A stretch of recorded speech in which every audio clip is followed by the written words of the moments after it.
요즘은 아들과 딸들이 아주 귀한 시대입니다. 그러나 우리들이 어렸을 때는 얼마나 집집마다 아들, 딸이 넘쳤는지 모르지요. 우리나라의 산업의 원동력도 각 가정마다 있는 많은 자녀들로 인해서, 또 이 사람들이 성장하면서 많은 사람들로 인해서 공장을 운영할 수가 있었고, 또 산업이 발전할 수가 있었던 것입니다. 또 많은 인구로 인해서 세계 앞에 경쟁력 있는 국가로 살아갈 수가 있었습니다만, 지금은 그것도 옛날 이야기죠. 특별히 우리나라는 남아 선호 사상이 짙어서 많은 자녀들을 낳았고, 그 중에 또 남자아이를 많이 좋아했지만은 지금은 또 인구가 점점 줄어드는 현상으로 국가가 인력 부족으로 인해서 외국에서 인력을 수입해서 사용하는 그런 시대에 접어든 지가 오래됐습니다. 옛날처럼 아들만 좋은 시대도 아니고 딸만 좋은 시대도 아닙니다. 지금은 아들도 필요하고 딸도 필요한 시대예요. 누구 하나 다 필요한 시대이지, 아들만 필요한 시대도 아니고 또 딸만 필요한 시대도 아니에요. 하나님은 아들이 필요한 가정에는 아들을 주셨고, 또 딸이 필요한 가정에는 딸을 주시는 좋으신 하나님이세요. 왜 아멘을 안 하세요? 우리는 아들이 필요한데 아들을 안 주셨는데 목사님 왜 저렇게 설교하시나. 다 여러분 지나고 나면 다 필요해서 주신 거예요. 필요해서 또 안 주시기도 했어요. 다른 사람에게 아들이 있는 거 감사하시고, 그 아들 때문에 또 우리 집에 사이가 들어왔잖아요. 여러분 늘 감사하며 사시기를 바랍니다. 그렇기 때문에 예수 믿는 사람들이 아들만 좋다거나 딸만 좋다고 하는 가정이 있다면 그 가정은 회개해야 돼요. 왜냐하면 하나님께서 하나님의 뜻을 거역하는 잘못을 저지를 수가 있기 때문에, 하나님이 다 알아서 하시는 것인데 우리가 너무 하나님을 주장하고 하나님을 내 마음대로 막 이끌어 가려고 하는데 바로 우리들의 문제가 있어요. 이 본문에 나오는 이 야이로라고 하는 사람은 가버나움의 귀족이에요. 야이로는 회당장인데 회당장은 지금의 장로회 회장과 똑같아요. 지금 우리나라의 목사님들은 귀족인지 아닌지 모르겠습니다만, 그 당시 이스라엘의 회당장은 귀족이었어요. 물론 무슨 계급은 아닙니다만, 그러나 그 당시 회당장은 존경을 받았어요. 우리나라 목사님들은 검소하고 가난하게 살아야 된다고 하는 사상이 짙게 깔려 있습니다만, 성경에는 그런 말씀이 없어요. 물론 목회자는 검소하게 살려고 노력을 해야 돼요. 그래서 저는 교회 기름도 많이 아끼고, 안 보이지만 다 아껴요. 또 전기세도 아끼려고 많이 아껴서 사용하려고 노력을 많이 해요. 그래서 엘리베이터를 탈 때도 혼자 탈 때도 있지만은 가능하면 여러 사람이 함께 타려고 신경을 쓰고 많이 노력을 해요. 여러분은 잘 모르셨죠? 한 번 움직이는 것이 거기에 여러분 몇백 원씩 들어가니까, 그거 여러분 우리가 다 아끼지 않으면 여러분 어떻게 주님의 교회를 세울 수가 있겠어요? 교회는 주님의 몸이기 때문에 우리가 아끼면서 주님의 교회를 건강하게 힘있게 만들어야 돼요. 우리가 힘쓰지 않냐면 여러분 누가 힘쓰겠어요?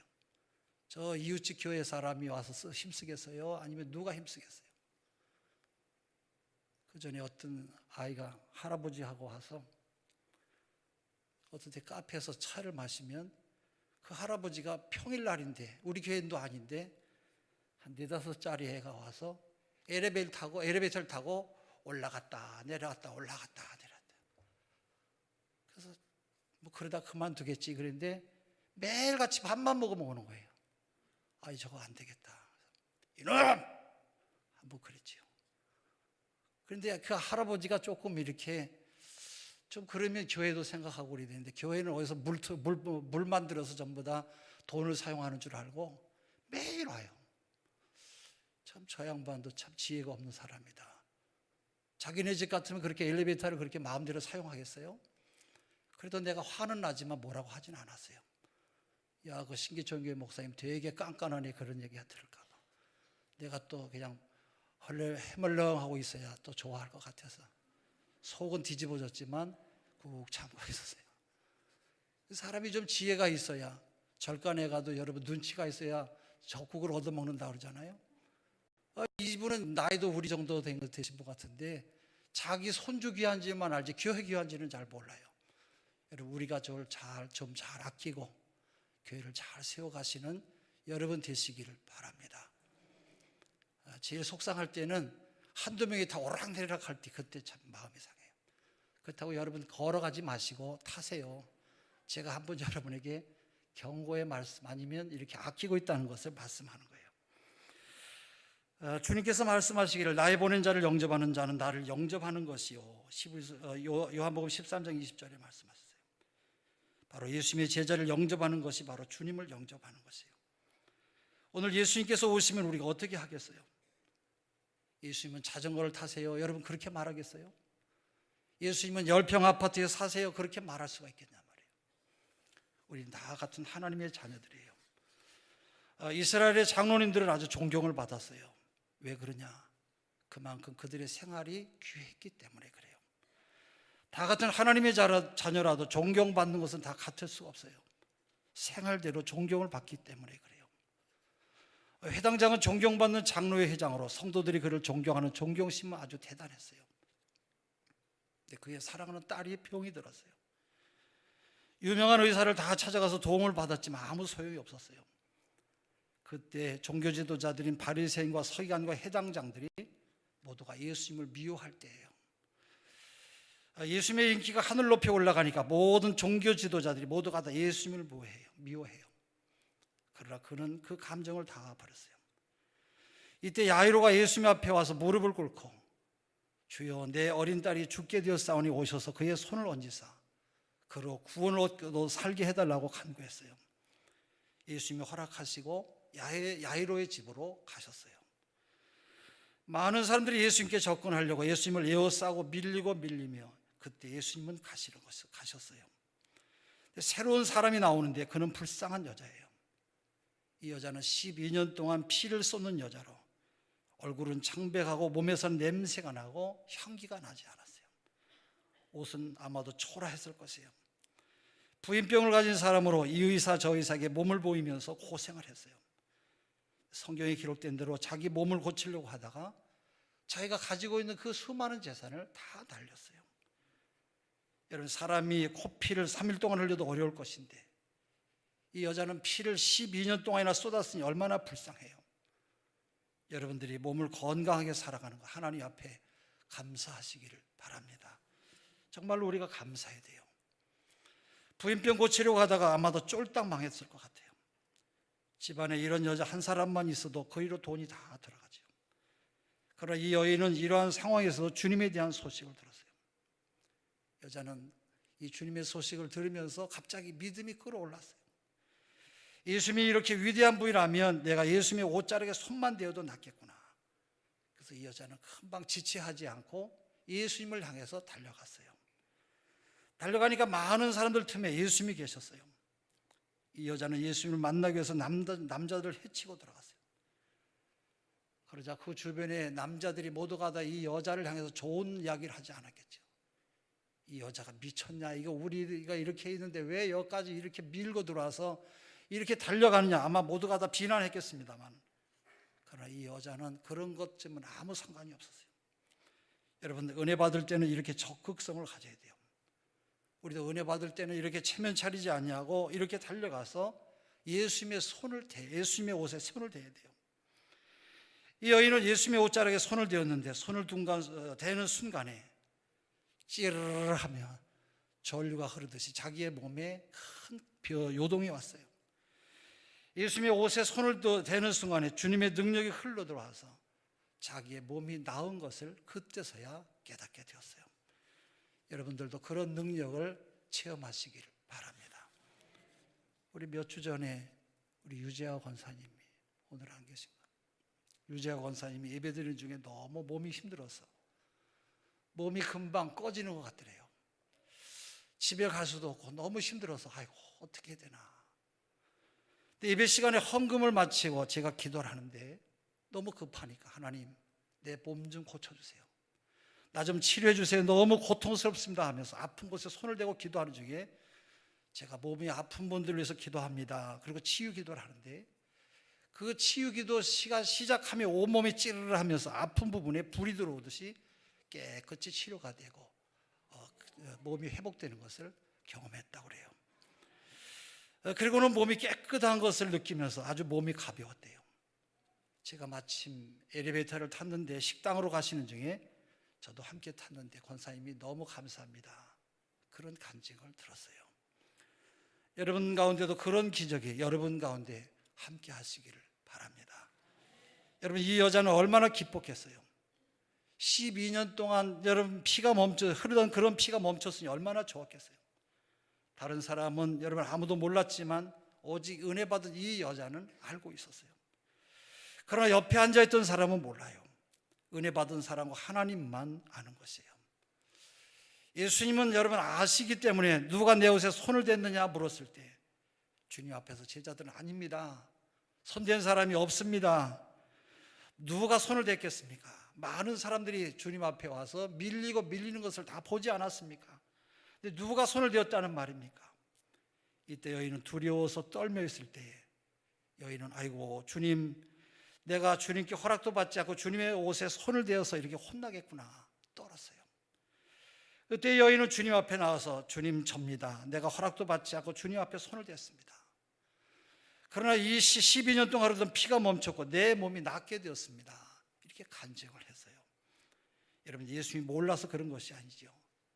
이 여인이 간증을 할 때 주님은 여인을 혼내지 않고 딸아, 내 믿음이 너를 구원하였느니라 말씀하셨어요. 내 믿음이 너를 치료하였느니라고 하는 말씀이 중요해요. 그리고 이어서 주님께서는 평안히 가라, 내 병에서 자유를 얻으리라 말씀하셨어요. 이제 이 여인은 아주 건강한 몸이 되었어요. 건강해진 여인을 보고 친척이나 주변에 많은 사람들이 얼마나 기쁘고 좋았겠어요.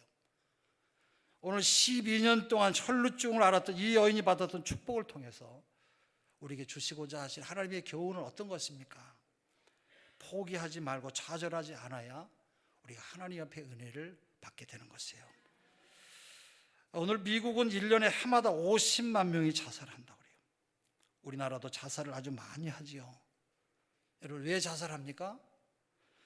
인생의 풍랑을 만났을 때, 또 내게 환난을 당했을 때 인내하지 못하고 바로 포기하기 때문에 그래요. 그러면 안 돼요. 이 여인은 12년 동안이나 피를 흘렸어요. 1, 2년이 아니라 12년 동안 피를 흘렸어도 이 여자는 믿음이 있어서 포기하지 않았어요. 자기 때문에 집안이 망하고 자기 때문에 남편이 고생하고 온 가족이 힘들게 살았어도 포기하지 않았어요. 아내로서, 엄마로서의 삶을 위해서 끝까지 투쟁했어요. 그러다가 주님을 만나면서 이 여인은 치료가 된 줄로 압니다. 여러분, 어떤 경우라도 낙심하지 마시기를 바랍니다. 데살로니가 후서 3장 13절 낙심하지 말라. 갈라디아서 6장 9절 낙심하지 말지니 피곤하지 아니하면 때가 이름에 거두리라. 낙심하지 않는 사람에게 길이 열리는 것이에요. 여러분, 그 가정이 흔들리지 않는 가정이 어디 있겠어요? 모두 다 어려움이 있죠. 그러나 인내하면 다시 행복한 가정이, 우리 가정의 행복의 날개가 다시 찾아올 줄로 믿습니다. 클린 커밍업이라고 하는 사람은 신화를 이룬 사람이에요.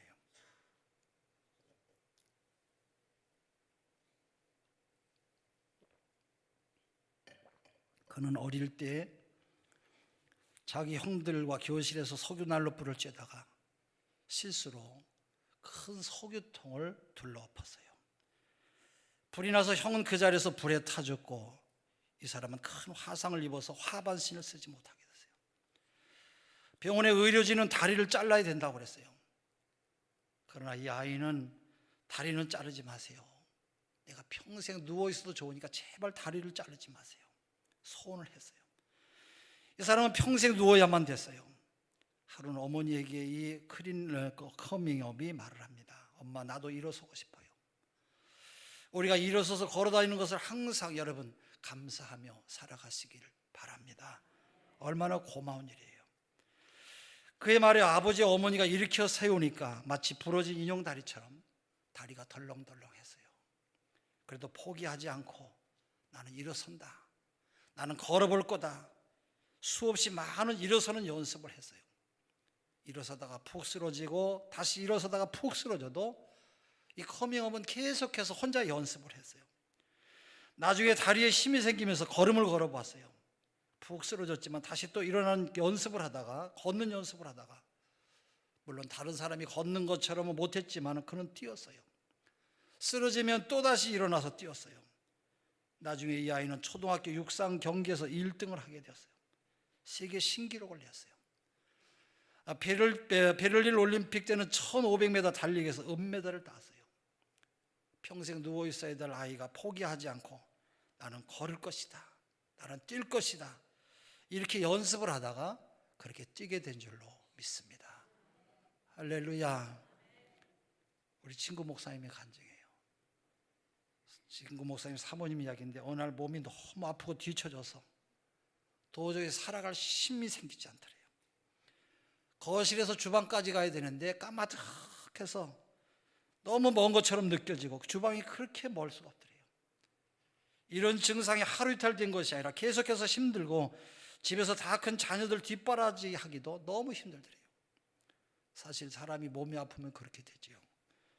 이러다가는 내가 안 되겠다 생각하고 병원을 찾아가는데 의사분이 그러더래요. 환자분, 생각을 좀 잘 관리하세요.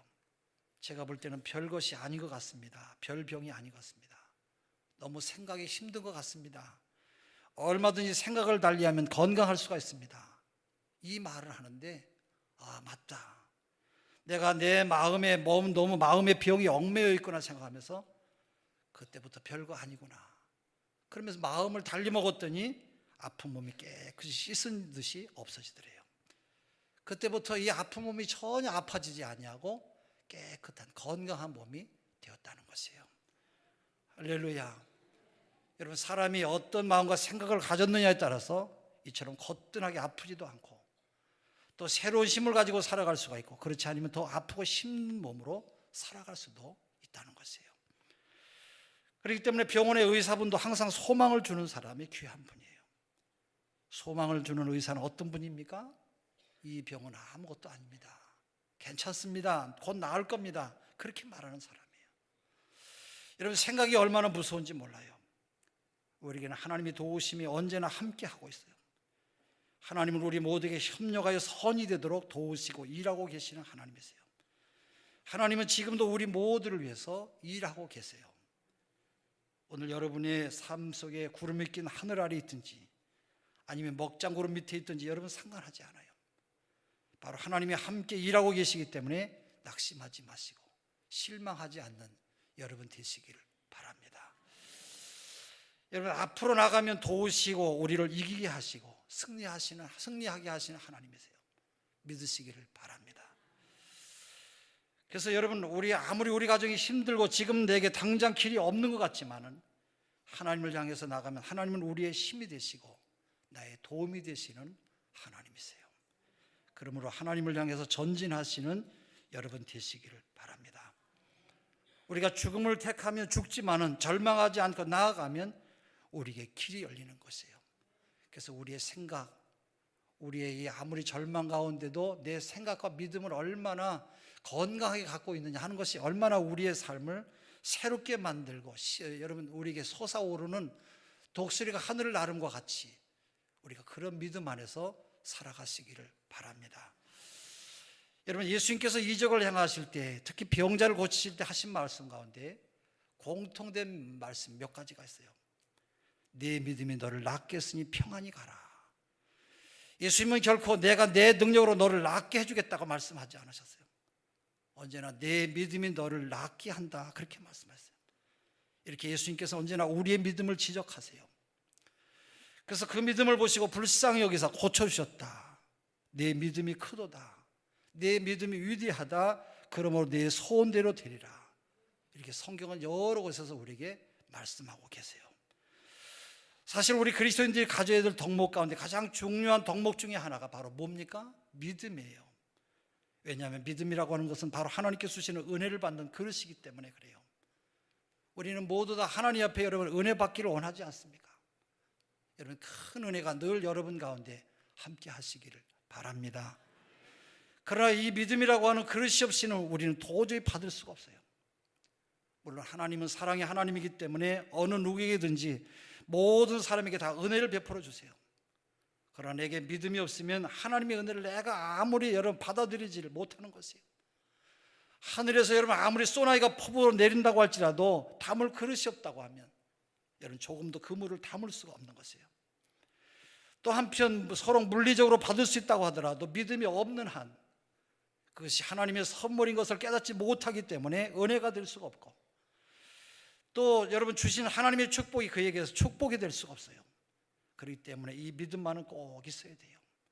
그래야만 은혜가 될 수가 있고 축복이 축복으로 될 수가 있는 것이에요. 하나님은 우리 모두에게 우리의 믿음대로 은혜를 베풀어 주세요. 할렐루야. 다시 말해 여러분, 우리는 우리의 믿음이라는 그릇이 있어야만 하나님의 은혜를 받을 수가 있어요.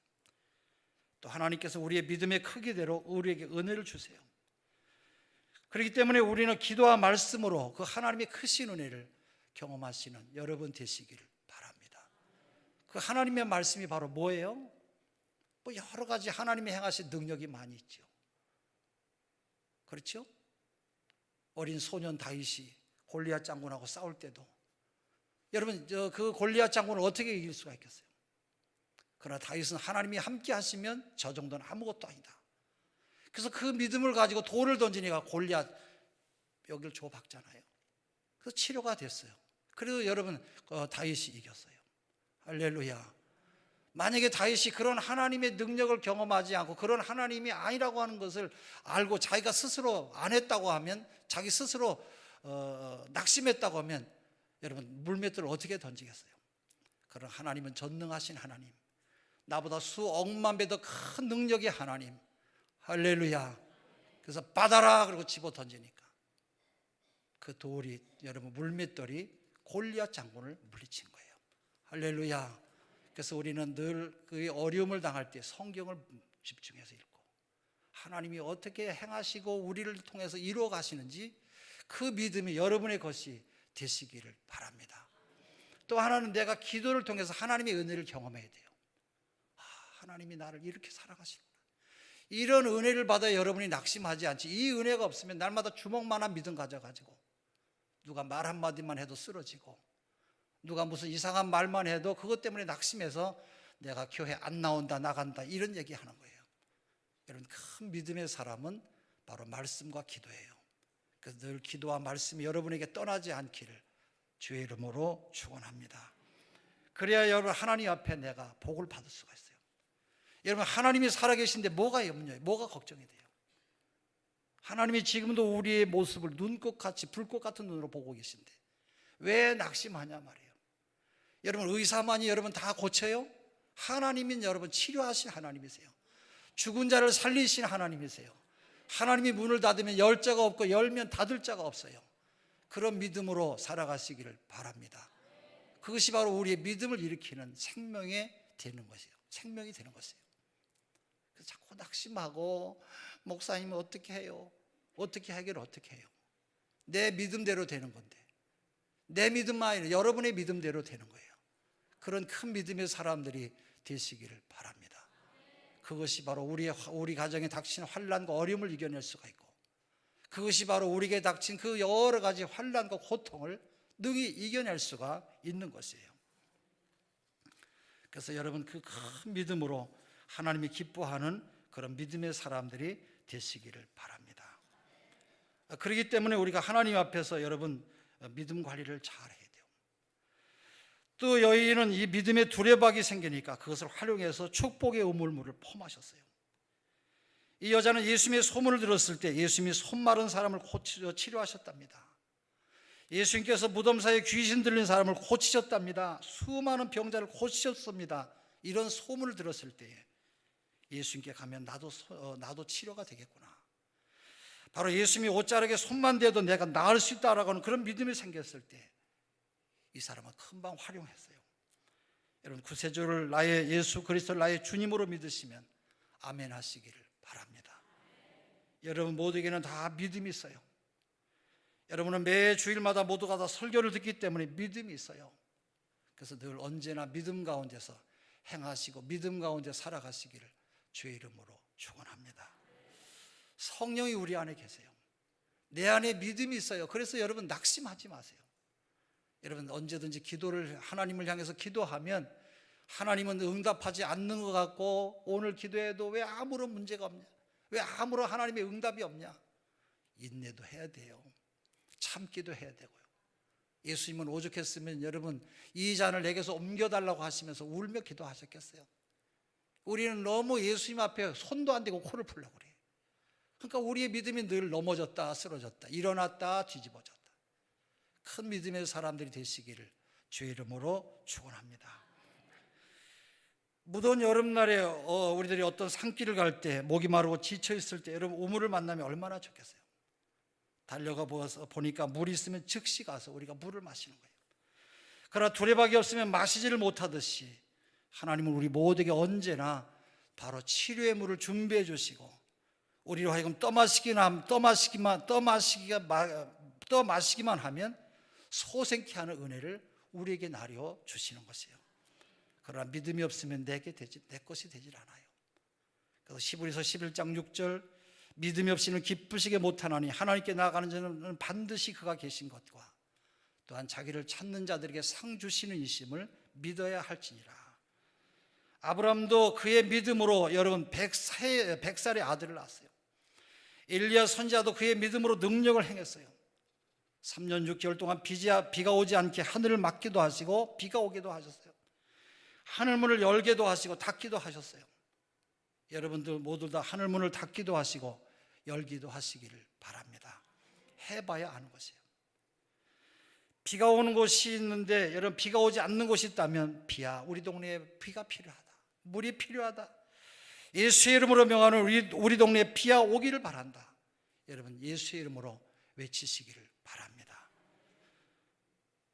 바로 여러분 우리의 믿음에도 하나님께서 역사하시는 것이에요.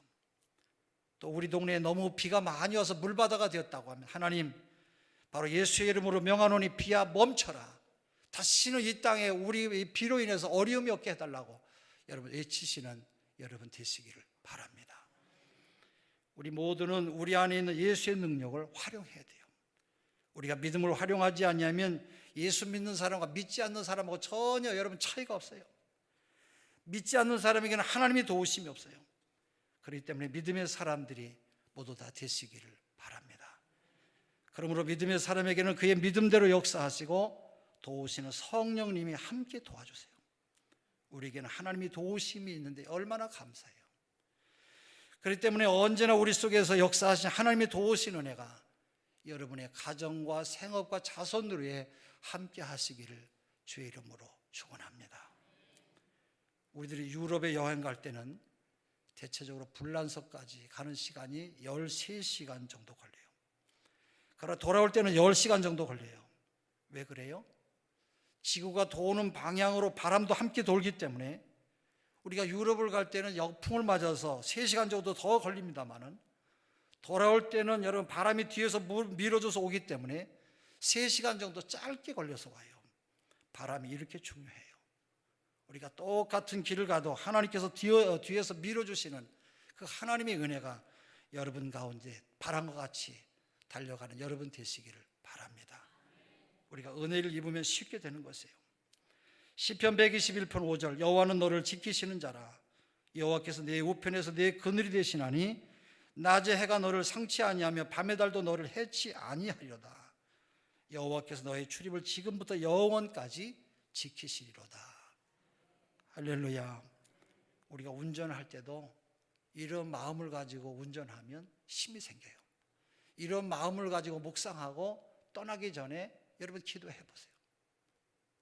저는 주일날 이렇게 예배를 드리고 나면 죄송합니다. 몸이 좀 힘들어서 가서 쉬어야 되겠다.